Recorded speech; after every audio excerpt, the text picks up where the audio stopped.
All right, we're live. We're live. What's going on, beautiful people? I'm going to give a few moments for people to chime in. I have some very that I know you're going to appreciate, because I know that a lot of people right now have been going through a lot of darkness. They've been going through a lot of turmoil, and they've been going through a lot of challenge on the inside that has made it very difficult, not even just to move forward in life, but just to be, So what's going on, everyone? I see all you guys tuning in. What's up? What's up? Yay, what's up? Susan, I see you. So, I was jamming in the kitchen earlier, and then just out of nowhere, I got this wisp of inspiration where Spirit was like, we need you to do a live stream. There's a lot of people going through a lot of collective darkness right now, and they really don't know how to properly deal with it, and it's causing them a lot of trouble and turmoil, and we need you to help out. So that's why I'm here. I'm here to help you guys out. I want to share a little message with you of whatever wants to come through, and also just do some Q&A towards the end, so I could just help support you in whatever way possible along this theme. So please don't be asking me hypnosis questions. This isn't the place for it. I really am here to help you with whatever darkness, whatever struggles you might be going through on the inside, to the best of my ability. All right, so let's see. So a lot of what I see going on in the collective is there's a lot of darkness being uprooted in people, lots of things that you haven't wanted to look at in a really long time, and lots of things that perhaps you even feel unfathomable to look at, that I can't even bear look at that feeling or that truth or that desire. And because of that resistance to those things coming up on the inside, it's causing a lot of pain and suffering and problems inside of your system. And so the main message that's coming through, and the main thing that I want you to hear is, if you are someone listening to this and you have been going through a lot of shit and going through a lot of darkness, the idea, what's wanting to happen here, is for you to be willing to look at your darkness with your heart and with your love. One of the things that we always say is, always witness the dark with a peaceful heart. And so if in this moment and during these times, you find that there's certain things coming up, and I'm going to go a little bit more into detail as I go on, but if you find that there's certain things coming up that are just so uncomfortable that you don't know how to express, you don't know how to share, you don't know how to deal with, whatever that is, the invitation, the step one, is just being willing to look at it. Just being willing to acknowledge it and be like, okay, this is what this is. Inside of me, when I feel this crap, if I were to acknowledge it, just being willing to look at it, this is what this is. And that might be, I don't want to be in this relationship anymore. I don't want to be with this person. Or it might be, I need to say something really scary to my family. Or it might be, I'm really wanting to be expressed in certain ways as me, but I'm afraid of judgment and ridicule. Whatever that thing is for you, just start with acknowledging that that is the truth. Just by acknowledging it, just by the very act of acknowledging it, without judgment, without resistance, you're going to start to move the energy. You're going to start to feel a little bit lighter and a little bit clearer, even though there's still work to do, right? There's still transmuting to do. Once you've, I'm getting a lot of messages at the same time here, but once you've acknowledged it and you've been willing to look at it, the idea from there, once you have the acknowledge portion, then the second part is to accept that, yep, this is true.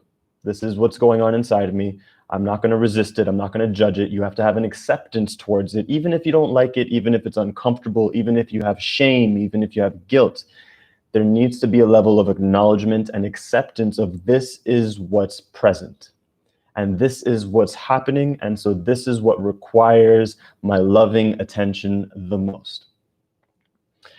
And from there, the liberation point, and this is where we're going to do some exploring, is being willing to create the space for yourself to be able to explore what's going on inside of you. So what does that mean? Let's say you're afraid to break up with someone, okay? Because I know there's a lot of relationship things in the field. So I'm going to speak to that. So let's just say, you know, you're afraid to break up with someone. And this will apply to whatever your thing is. It doesn't have to be a breakup. So let's say you're afraid to break up with someone, and with that, you're afraid of so many other things. You're afraid of how the person's going to take it. You're afraid of, you know, how things are going to unfold. You're afraid of hurting. You're afraid of all these things. And so when all those fears come up, it puts you into like a paralysis where you just don't do anything because you don't know what to do with all the other millions of fears that pops up, right? The idea is just to take it one step at a time and to create the space for yourself to be able to express whatever is wanting to come through. So for example, if it's a breakup, you might say, hey, I've been going through a lot. And so imagine you're talking to your partner. Hey, I've been going through a lot. And I know maybe I've been kind of distant or quiet or to myself, but I've just been going through a lot, and I'd like to create the space for myself now in this moment to speak about what's going on inside and to just be heard. I don't need you to fix me. I don't need you to solve me. I don't need advice or anything like that per se. Right now, I just want to be heard because I don't know what's going to come out. I don't know how it's going to come out. It might come out ugly. It might come out messy. I might be right. I might be wrong. But I just need the space to be heard.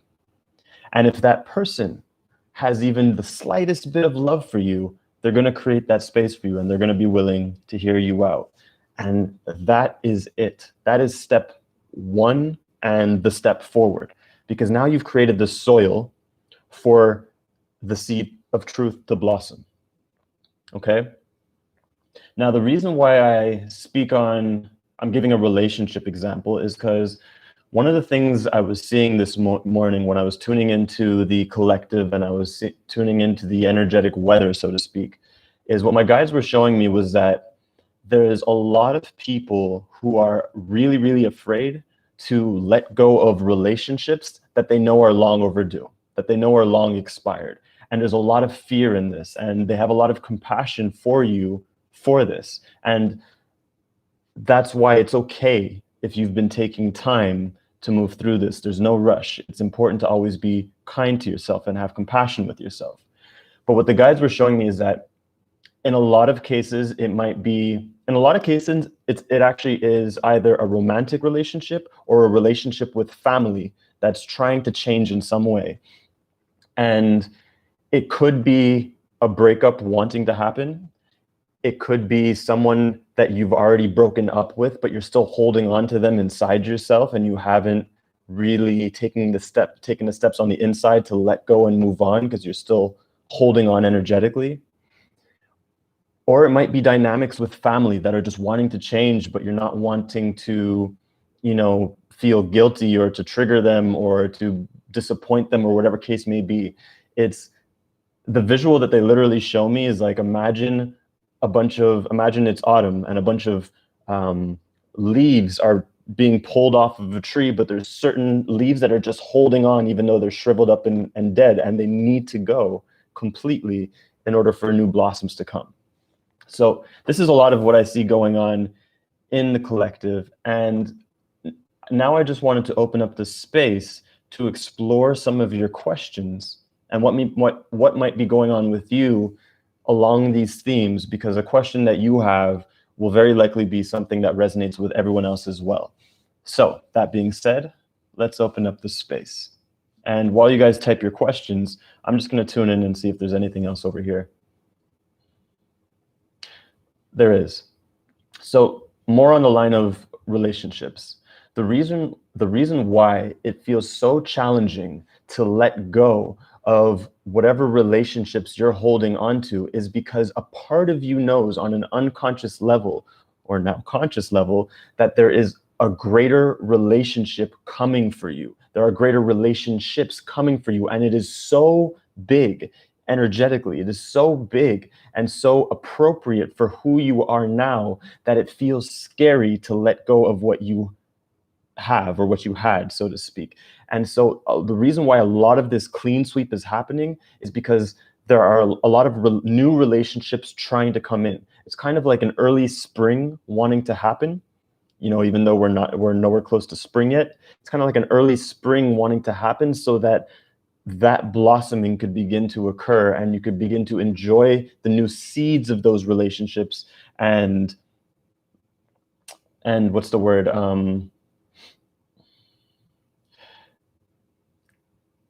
It's almost like what I want to say is that what I see is through releasing these old energies, these old relationships, all these new synchronicities end up opening up where you might meet someone who might not end up being your next lover or whatever case may be, but they are a key component to the synchronicity who will lead you to that next love, to that next relationship. It's like new communities opening up. That's the word. That's the word they wanted me to say. Communities. There's new communities opening up and trying to come in that require you to let go of the old so that through these new communities, you're going to be led towards new synchronicities and new love.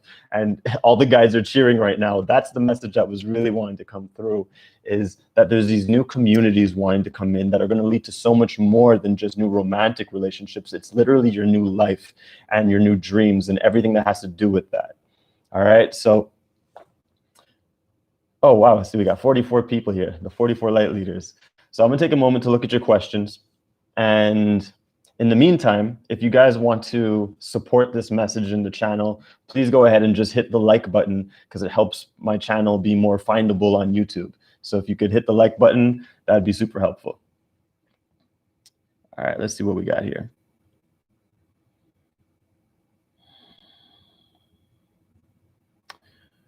Okay, let me see.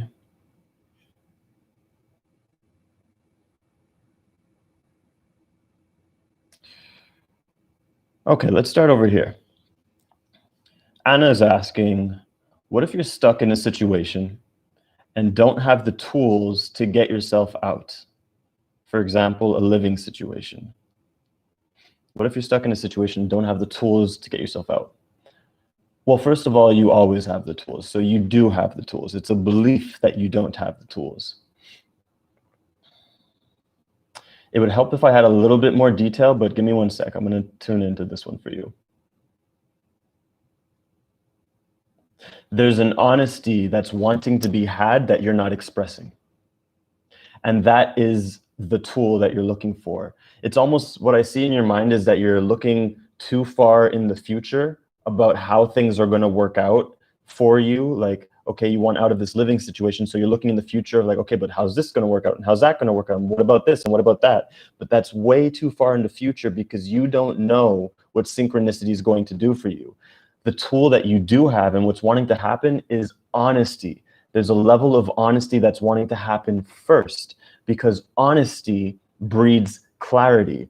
So when you let yourself just start with honesty and express the honest thing first, then you're elevating yourself into a space of clarity so that more clarity can manifest synchronistically for you without you having to think about it. It will be effortless.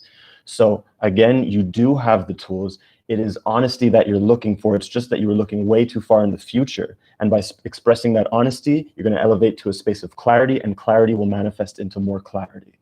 All right. Let me know if that was helpful and if that resonates.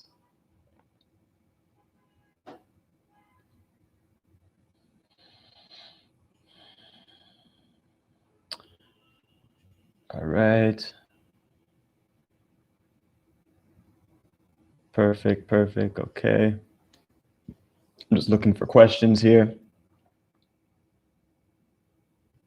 Okay, here we go. Iraset. What's up, Iraset? DJ Stefano. Having such a hard time with family dynamics and living situation and depression. Hard time with family dynamics, living situation, and depression. One moment. Expression, expression, expression, expression. That's the word that's coming through for you. There's somewhere, a lot of places, where you're not allowing yourself to be expressed because of fear of how you might be received in your expression. And because you have a fear of how you might be received, you're not allowing yourself to be expressed. You're literally not receiving yourself first. So the first thing that I want you to know, the first thing that I want you to hear is that piece, is that what you're looking for is expression, and that the only person who truly needs to receive you is you. Because when you let yourself be expressed, what you're doing simultaneously through being expressed is you're receiving yourself. You're allowing yourself to be received so you can become more expanded again. You can become more alive or more turned on again. Now, that doesn't mean that whoever you're expressing to is going to immediately understand what you have to say. They may, or they may not. But what I'm pointing to is that it's not important. That's not what actually matters. What matters is that you receive yourself and you feel better again, regardless of how they receive you, because even if they don't receive you well, let's just paint it that way. Even if they don't receive you well, at least you'll feel more like yourself in that moment to be able to handle and dance with that situation or conversation, as opposed to feeling really not like yourself and trying to deal with things, right? Because what's easier? To deal with hardships when you're feeling like yourself, when you feel like you've been expressed and received yourself, or to deal with hardships when you're feeling unexpressed and depressed and stuck, right? So I just say that to highlight and to say that it's not how they receive you that matters. It's how you let yourself receive yourself. So expression is what's wanting to happen for you, and expression is the cure for depression. Because again, all depression really is, it's self-compression or self-suppression mixed with self-judgment. That's what depression is. Self-suppression and self-judgment creates this depression, where what's wanting to happen when you remove the judgment and you go, oh, wait a second, let me not judge this aspect of myself that's wanting to speak, that's feeling afraid, that's feeling shame, that I've been trying to fix for so long. Let me stop judging it. Let me remove the judgment and just look at this compressed self. What is it wanting to say? What is it wanting to express? And whatever that thing is, that is your roar. That is what will set you free. It might want to say that I'm fed up. It might just want to express its fed upness. It might want to express annoyance. It might want to express freedom. Whatever it is, expression is the cure to depression. Okay, so that's what's wanting to happen over there. Let me know how that resonates with you.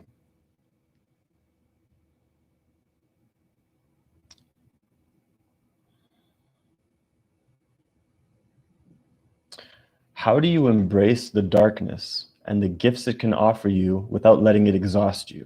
That's an interesting question.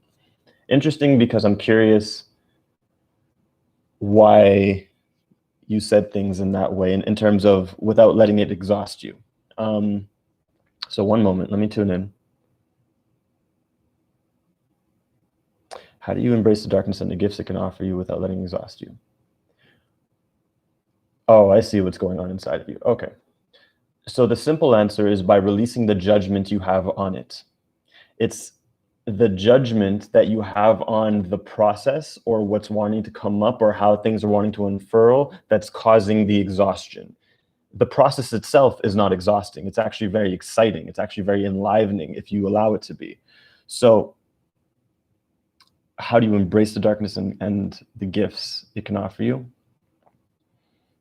So step one is removing the judgment. Step one is removing the self-judgment that you have on that process of unraveling your gifts through the darkness. And then you're going to very quickly see the light in the darkness. You're going to realize that the gifts within the darkness are the gifts. And so that's very, very exciting, right? And in your case, it's really as simple as that. It's really removing the judgment you have on it, and then you're going to become more attuned to the gifts as opposed to the darkness. And that is the secret. You're going to become more attuned to the gifts as opposed to the darkness, where as you're attuned to the gifts and you're unraveling that with your excitement, the darkness is going to transcend itself. It's going to move through you. It's going to actually fuel those very gifts, because remember, darkness is just a lack of light.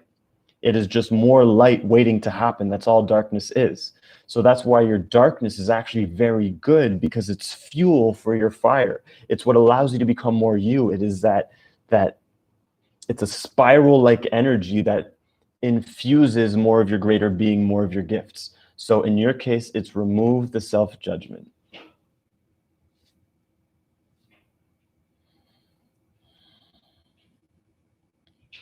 All right. Let me scroll down over here. Perfect, good. Oh, hold on a second, I lost track. Where did all the questions go? Okay, here we go.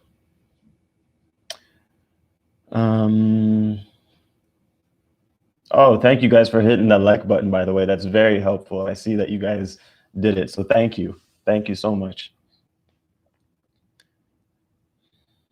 Okay. Let's go.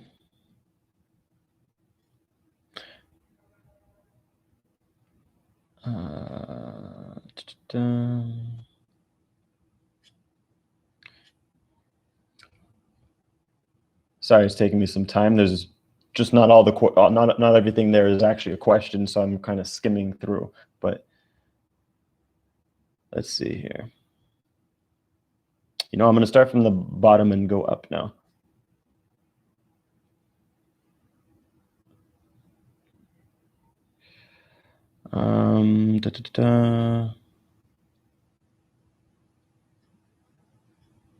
Okay. How can we deal with a lower vibrational twin flame? I'll just use the word relationship there, or a partner. How can we deal with a lower vibrational relationship or twin flame? Being on different frequencies is such a struggle. Now, it is important that it is relevant that you mentioned that it's a twin flame, because I know that with twin flames, there's a very particular dynamic. So how to deal with a lower vibrational twin flame? By recognizing that they're not lower vibrational, it's your perception of them that is lower vibrational. By recognizing that they are not lower vibrational, it's your perspective of them that is lower vibrational. That will, in and of itself, will free up a lot, because there's a bit of a hold that you have on their frequency and how they're being, and it's the view, it's the hold that is actually the lower vibrational thing. Now, that doesn't mean that they might not be in a lower vibrational space, but being in a lower vibrational space does not make them a lower vibrational person or being. So they're not a low, so that's what I meant when I said they're not, it's not that they're lower vibrational, it's the perspective that's a lower vibration. So the idea for you is to be willing to let go of how they're doing things, because that's what's causing you the tension and the turmoil. You need to let go of how they're doing things, live and let, they say, and let yourself move on in your own life, which is actually where you have the most fear. There's a certain, in the moving on in your own life, and that doesn't necessarily mean that you're breaking up with the person. I don't know your situation in specific, but in whatever way you're being called to move on in your life, there's a certain fear there of moving forward in a certain way. And because of the level of that fear, that is why your focus is on how they're doing things, as opposed to just focusing on yourself and your own ascension and your own moving upwards in life. So take your energy and focus off of them and how they're doing things, and move towards your fears with inspiration and audacity to the best of your ability, because that's where you're going to find the most freedom and liberation and expansion for the both of you. Because as you expand, that it also expands them, and it will very much surprise you how things unfold from there. All right. Oh, what is this? There's like a, I don't know what this is. Nane. Oh, cool. Donation. Thank you. I don't know what DKK dollars are, but thank you very much, Nina. I appreciate that. You're so sweet. Yes, honesty breeds clarity. Exactly. Cool. All right, what else we got? You know what? If you could just type a capital letter Q before your question, that would be really helpful, because there's a lot of conversation on here that aren't questions, and that's perfectly cool. But if you put like a capital letter Q and like the two dots, I forget what they're called, colon, semicolon, that would be helpful. Perfect. So, all right.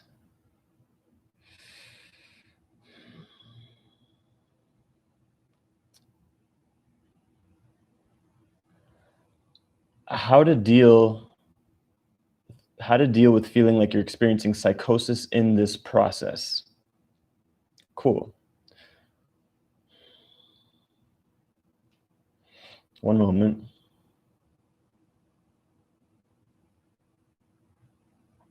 Okay. I'm going to speak on very subtle levels for this one.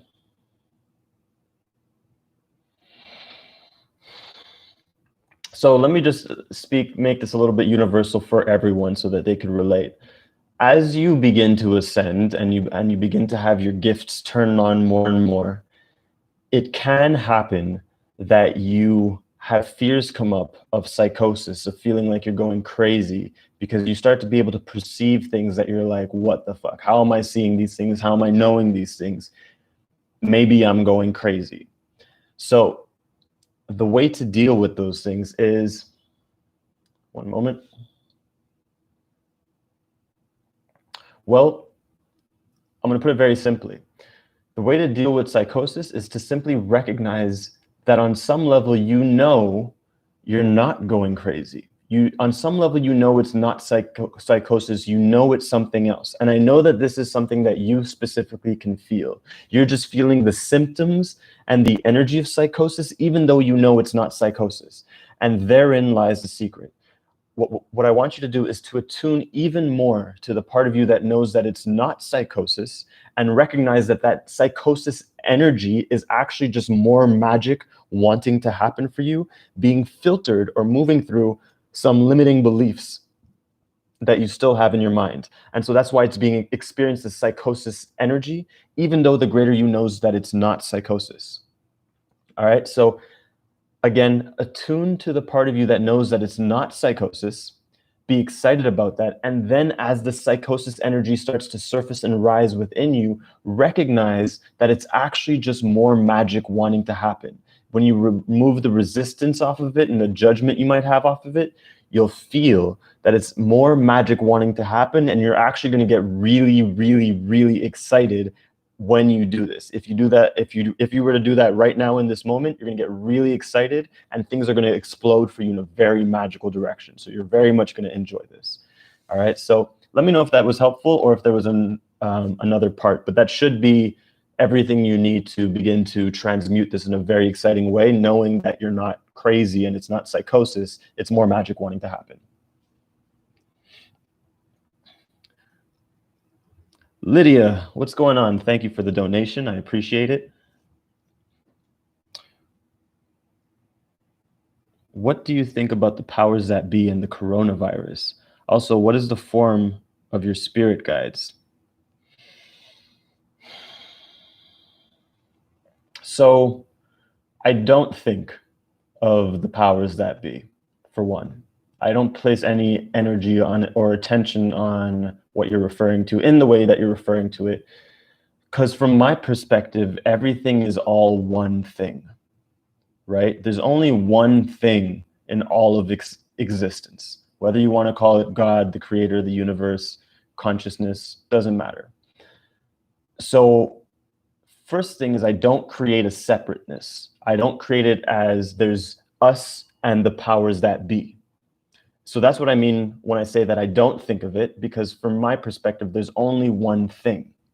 And so with that said, as far as the coronavirus goes, one of the messages that we brought through at the beginning of quarantine a long time ago, or it feels like a long time ago, was how the coronavirus is serving to help us crown ourselves. Corona literally means crown or halo, one of the two. I believe it's crown.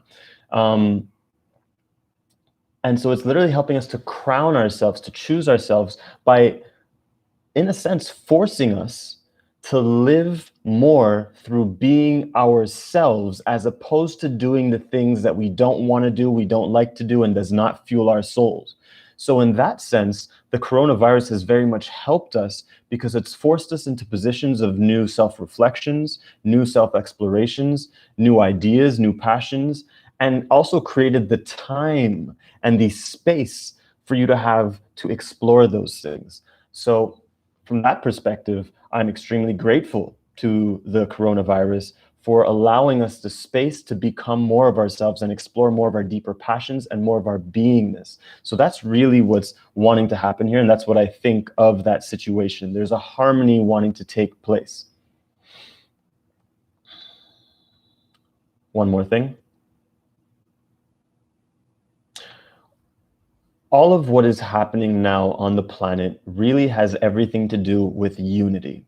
And when I say unity, I don't just mean unity between us and the people on the planet, or us and the powers that be, or us and the opposing side. I mean unity between you and the non-physical, you and life, you and spirit. That is the unity that's really wanting to happen, is that unity between you and spirit, you and higher self, the physical and the non-physical, heaven and earth. Because through that unity, that's what breeds the possibility for the ascension timelines to really kick off and for you to fly in your gifts and fly in your passions. And so that's why I don't place much attention on the powers that be. I place attention on my gifts. I place attention on source and where things are being called towards in a very positive and expansive direction. And what was your other question? What is the form of my spirit guides?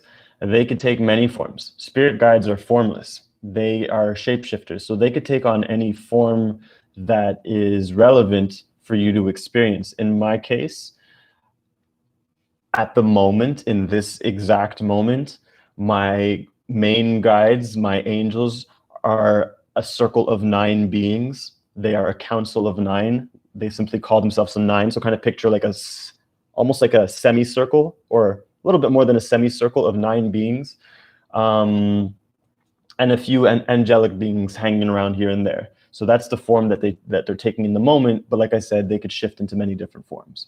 So I hope that answers your question. And thank you again for the donation.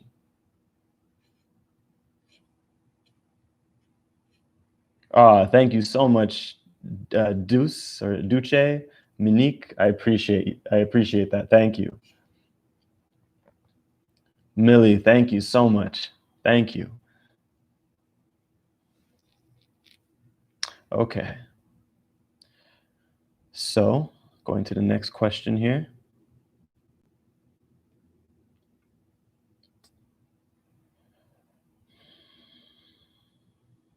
Okay, something's telling me to answer this question. Do psychiatric medications block gifts? Yes, they do. Is a very simple answer. They numb your senses and they numb certain parts of you. And so through that numbing, it numbs your access to your gifts. So it doesn't make your gifts disappear, but it just numbs out your senses. It's like, I wish I knew better electrical terminology because I'm seeing everything in like wiring and stuff, but the simple answer is yes, they do numb out, they do numb out your gifts.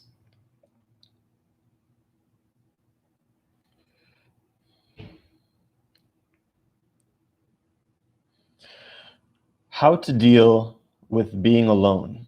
Why is it hard? Is that why I can't leave the relationship I'm in due to the specific things that are happening? So the main question is how to deal with being alone. Why is it hard? And why can't I leave the okay. For you specifically, and for a lot of people, it's because you're not used to choosing yourself yet. You're not used to choosing yourself yet. You're so used to choosing others and putting others before yourself and choosing the relationship before yourself that it feels very uncomfortable for you to be alone, when that's actually the greatest thing that you can gift yourself with right now is learning to choose yourself and give yourself the things you've been wanting to give yourself. Give yourself the things you've been wanting to receive, even perhaps of others. Because the more you do that, the more you're going to empower yourself, and the more it's going to seem ridiculous to you to remain in the relationship that you're in that you know is done. And so you don't need to rush through anything, but just as a step one, for anyone who's feeling alone, this will apply to most of you. Of course, there's different causes of aloneness or different, or loneliness, I should say. But for most of you, step one is to start by choosing yourself, as opposed to choosing the guilt that pulls you back into certain situations that you know no longer serve you. Because at every moment, you're going to choose what you want to invest your energy in.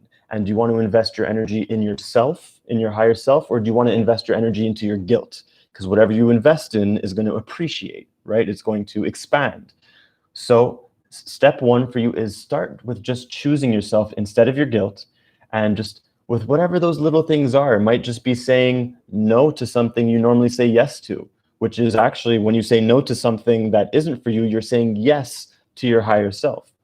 So when you do that, it might just be taking yourself out for dinner, or taking yourself for a walk, or making yourself a particular meal, or giving yourself some yoga time. Start by choosing yourself. And as you begin to recultivate that relationship with yourself, you're going to become more energetically allergic to whatever relationships are not for you. And you'll have more of the courage and capability to move on in whatever ways is necessary for you. All right? Let me know if that helps.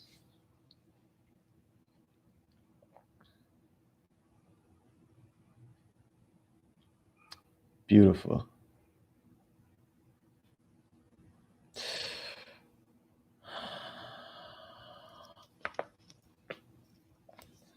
How's everyone doing so far? Everyone good? Cool. So let's see. This is a good question. How to introduce someone to spiritual themes? Or is that even our place? Assuming no boundaries will ever be overstepped. That's a great question. And the response I have for you is by serving as an example of it yourself. That's it. So if you want to introduce someone to spiritual themes, just serve as an example of it yourself. Live that way. And if they have questions, they could come to you. You will feel an openness. There's no doubt in my mind, or I want to say in God's mind, that if you're living if you're living your spirituality and you're just living by example without trying to prove,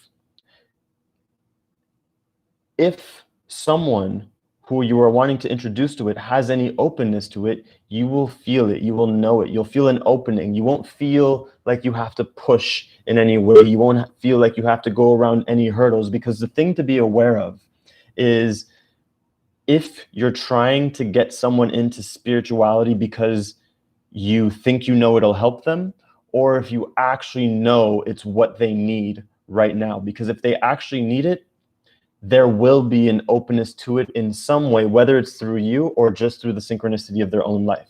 So it doesn't necessarily have to be through you. So the idea is just to serve as an example for it yourself, and to allow that shine, like the sun, to attract to you whatever synchronicities are required for you to open people more up to their spirituality, so to speak. But don't force the issue.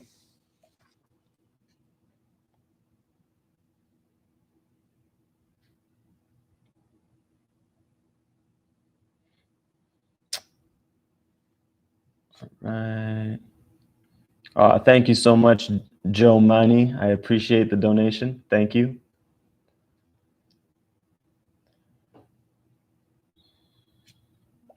All right. And thank you guys for continuing to hit that like button. That's super helpful. Good, good. Let's see. Oh, that's a good question. Can a gift disappear? And can I get it back? If yes, I had a mediumship gift when I was young. I asked to give it up when I was scared one day. It's been gone ever since, and I feel my clairvoyance is affected. That's a great question. So, can a spiritual gift disappear and can you get it back? So, one moment. So, yes, you can absolutely get it back as you've put it. It didn't actually disappear. You just, in a sense, turned off the lights in that room of your consciousness.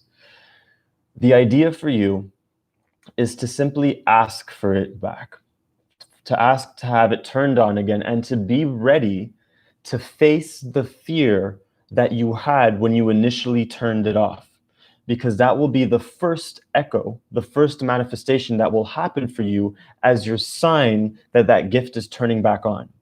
So as you ask for it to be turned on, or you intend for it to be turned on, you're going to manifest pretty quickly, if not instantly, within a day or so, the fear that originally made you turn it off, just so that you could see it through new and wiser eyes and transcend it and transmute it into the broader range of your gifts. And from that point on, your gifts will turn more back on and you're just going to fly. But that is the very simple way of doing it. So just be aware that the fear will surface, and that is a good thing, that is a positive thing, because it's giving you the opportunity to further use your gifts to transmute that fear into more of your gifts. All right? So let me know if that helps.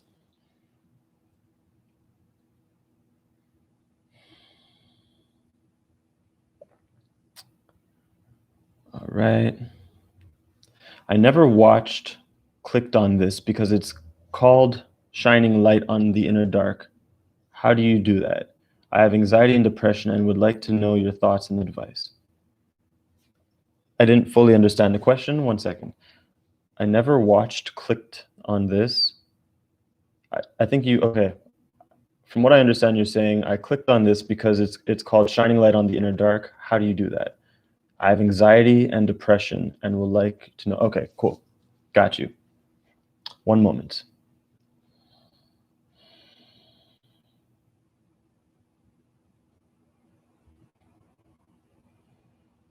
Okay. For you, there's quite a few things in this one, and it might serve you to reach out for some deeper support, be it from myself or another healer or light leader, just because there's many layers and it's something that you might want to talk about with someone for a good hour to get the fullness of the experience. So I'm just going to say that part. With that said, here's what I'm going to give you. One moment. So the thing that's happening inside of you is there's a bit of a challenge to be yourself, because your anxiety is actually just excitement wanting to happen, and it's being experienced as anxiety because of all the judgment that you've placed on your excitement, on the things that light your soul up, on the things that light your soul up. So you're experiencing excitement as anxiety, which is causing one experience. And because of the judgment, because of the experience of anxiety, instead of experiencing it as excitement, it's making it that much more difficult to deal with the depression, because what the depression requires is an expression. What it requires is the expression of you through your excitement, through your truth, because that's what's wanting to happen. Is that depressed state is you wanting to be expressed. You know, literally, this is depression, squeezing you in, and expression is this. So in many ways, there's so much expression wanting to happen inside of you, but there's a lot of self-judgments that need to be worked through and walked through that I'm not sure I can give you every little diffuser in this miniature conversation. But you absolutely can have the full transformation you're looking for very quickly if you were to serve yourself by getting yourself a session with someone, like I said, be it myself or any other healer that is equipped to deal with that, because there's a lot of potential waiting to happen for you. So what I would suggest as a step one is to just recognize what I said. Start with recognizing what I said. Start with recognizing that your anxiety is actually just excitement covered with judgment. And if you recognize that, if you take a moment to just feel into that and see like, yeah, you know, it is all these exciting things that I'm wanting to do and wanting to be, but I'm afraid, and I'm, you know, and I think I'm not good enough, and am I even worthy for that? And all these self-judgments, that's what's causing the not truth. None of your self-judgments are true. That's why they feel heavy. So anything that you're thinking or concluding that feels heavy, the reason why it feels heavy is because it's not in resonance with your inner being, your higher self. Otherwise, it would feel light and expansive. So that is your inner guidance system telling you to disarm some of your judgments and begin to move, start to move from there. And like I said, if you want, you could follow my suggestion of reaching out for deeper help, because you really can have the transformation you're looking for really quickly. You could have it really quickly. All right, so beautiful. Okay.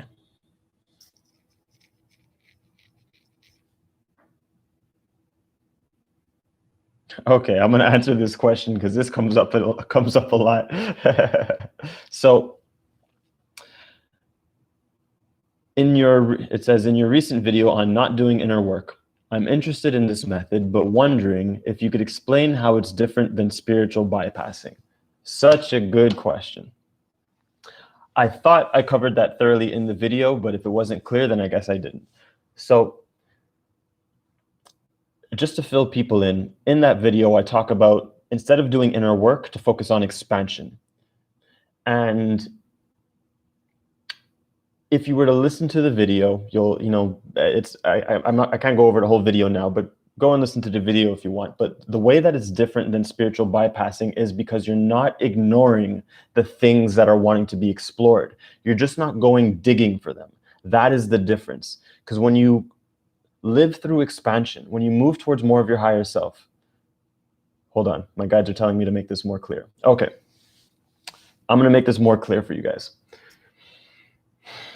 So what this person is referring to is, I made a video talking about how you could stop doing inner work and to do expansion instead. So for example, if you're someone who constantly goes looking for your own issues and problems so that you can solve them and release them and fix yourself, then you get kind of caught in this inner work dynamic that can be rewarding, but also very tiring and painful, and just constantly attracts problems. And so the suggestion that I offered in one of my videos was, instead of focusing on finding your problems and fixing them and digging for your problems, is to just focus on where expansion is wanting to happen for you.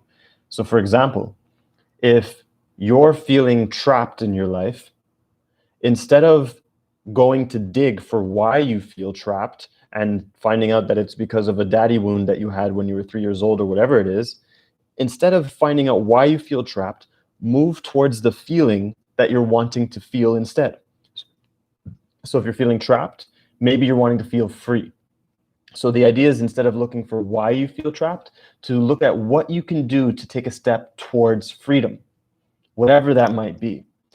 Now, the reason why this isn't spiritual bypassing is because, one, as long as your intention is to ascend and to expand, as you move towards freedom, it's naturally going to surface anything that you need to look at that needs to be transmuted or released on the path of your expansion by itself. So you don't need to go digging looking for it. It's going to come find you, and you're going to be given all the relevant pieces that you need to look at and be like, oh, look at this, I have a belief that I can't be expressed in my fullest expression here. And you didn't have to look for that, it just came up. And so now you have to, you know, navigate your way around it and release it by whatever means, right? I'm not going to go into all the ways right now. So that's how it's not bypassing, is because it's going to give you the same things that you would have been digging for, but it's just going to give you the things that are relevant, as opposed to you just looking for things that you think are relevant, but that aren't actually relevant for you to experience right now. All right, so let me know if that helps and that answers the question. And I'm going to stay on for about 10 more minutes, guys. Sophia, thank you for the donation. How do you differentiate between unconditional love and being in love when you have a strong attraction to someone you just met? How do you differentiate between unconditional love and being in love when you have a strong attraction to someone you just met?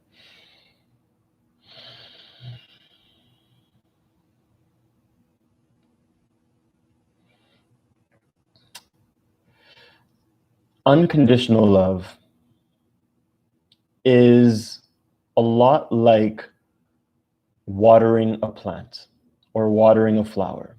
That's unconditional love, because you want nothing from that plant or flower other than its blossom. You just want to give to it, to love it, to care for it, and you aren't looking for anything from yourself, but at the same time, you get so much from its blossom, right? When you're taking care of a flower and it blooms, it's not transactional. What was the second part of your question? And being in love. So it's an interesting question for me to answer, because for me, there's no difference between unconditional love and being in love. I think what you're asking, and correct me if I'm wrong, is you're asking about attachment, the difference between love and attachment.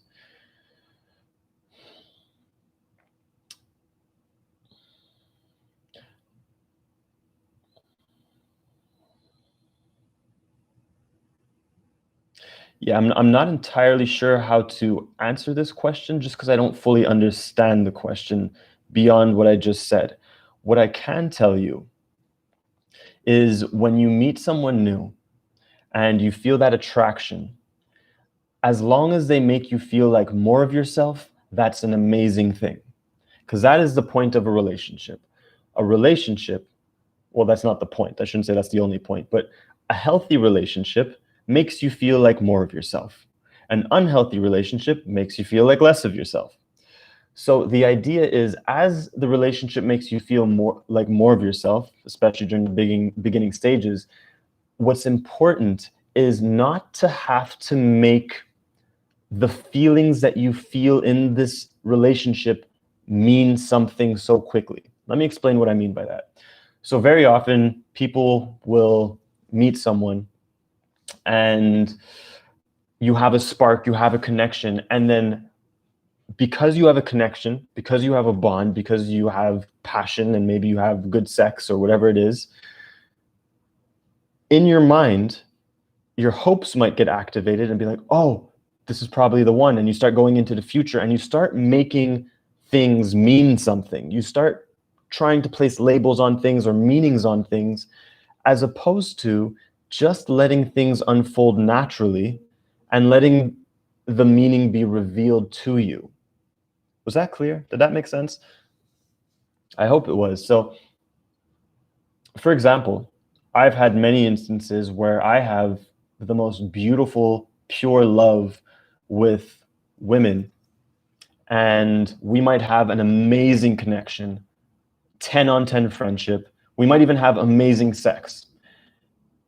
However, it can be very clear to me in my feeling, in my energy, that that's just what it is, and that there's no part of me that feels like making it something, because my spirit knows that there's still more. My spirit knows that that's not the match that I'm looking for. So it's only your insecurities and your hopes that can start entangling things and wanting to make certain feelings mean things, as opposed to just letting things blossom and unfold and flourish. All right, so I hope that makes sense, and please let me know. I don't know how clearly I explained that one. Oh, beautiful. Exactly what you needed to hear. Amazing, amazing. And by the way, just to throw it out there, in truth, there's no such thing as unconditional love, right? There's just, as Sadhguru would say, there's love and then there's conditions, right? But the idea of unconditional love is it's redundant, right? Love in and of itself is unconditional. Everything else is a condition. It's attachment.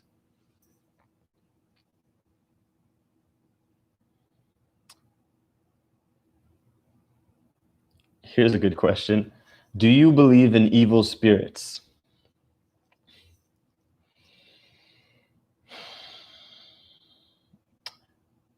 Yes and no. Yes and no. Depends what frequency you're looking at things from. So from a perspective of oneness, no.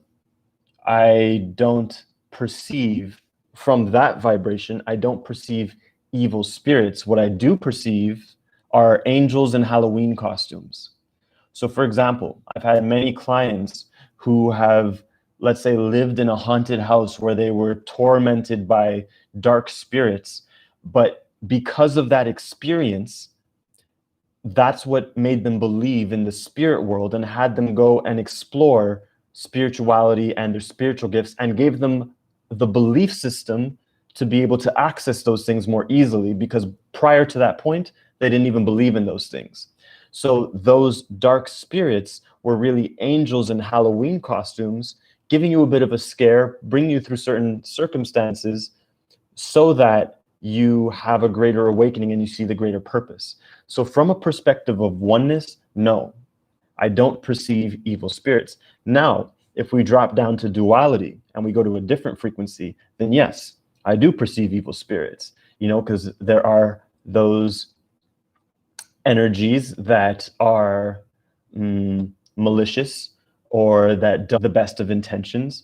But again, make sure this is clear. Even when I'm saying that, from a higher perspective, they are still source. Even an evil spirit is God. Oof. Oof. Even an evil spirit is God, is source, because everything is source. It is just source vibrating at a different frequency. So that's what I mean when I say yes and no. Damn, that was good. I like that one.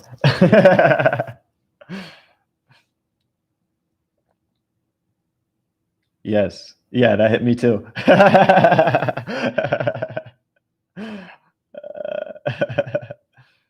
Cool. Beautiful. Yes, this will be saved. Yes. All right, let's see. Any other questions, or did I get... Oh, here we go.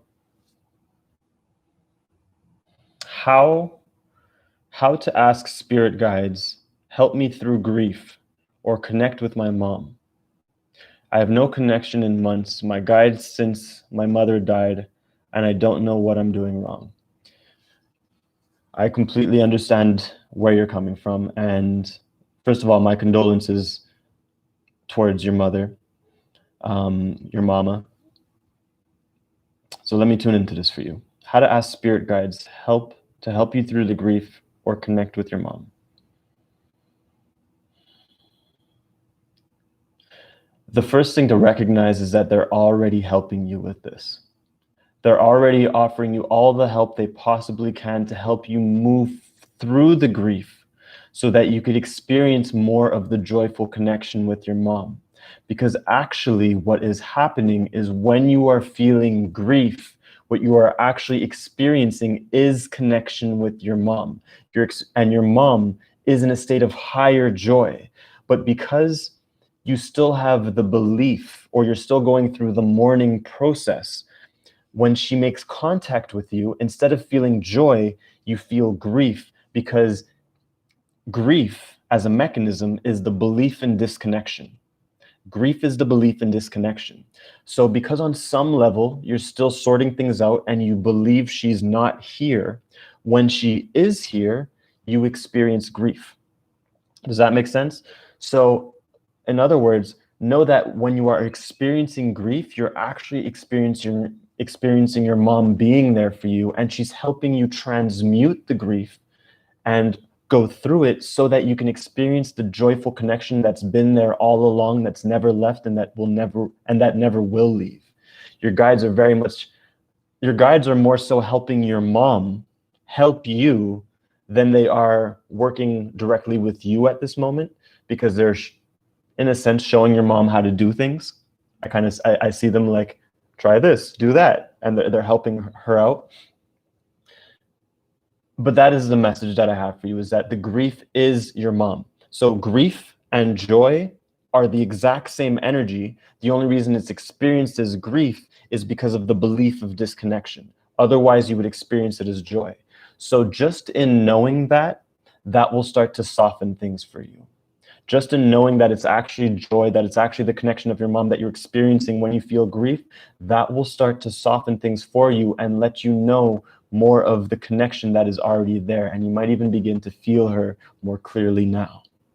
All right, so you can ask for that connection to be made more clear now that you know this, and to just trust in the process, and also really give yourself the space to grieve and to mourn as much as you need to, right? Because healing is a process, right? Self-compassion is a process. So don't feel like you need to rush it, but just know that that connection is already there for you, and that's why you're experiencing these things.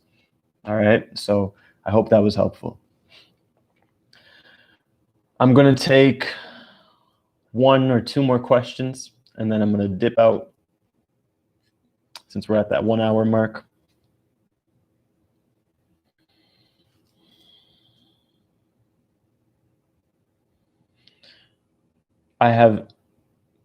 Beautiful. I'm happy that was helpful. I have exes visiting me in my dreams often. Is there something to release and accept here that I'm missing? That's a great question. I have exes in options.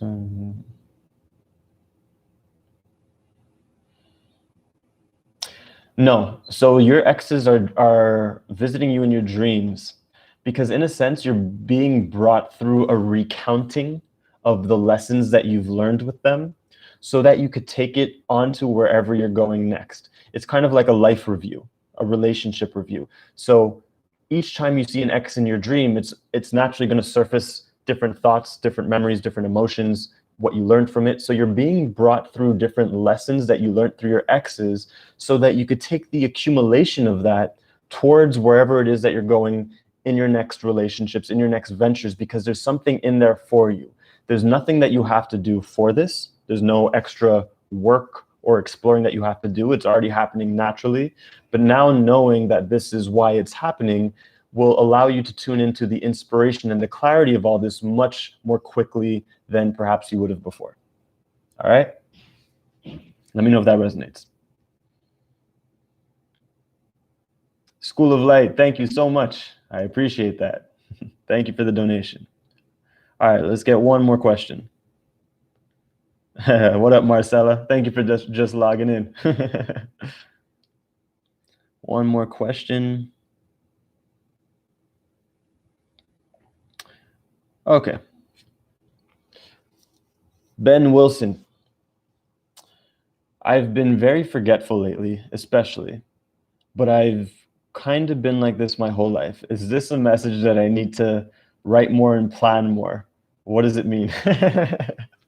I'm laughing because I'm totally the same way. And no, it's actually a gift of yours. So give me 1 moment.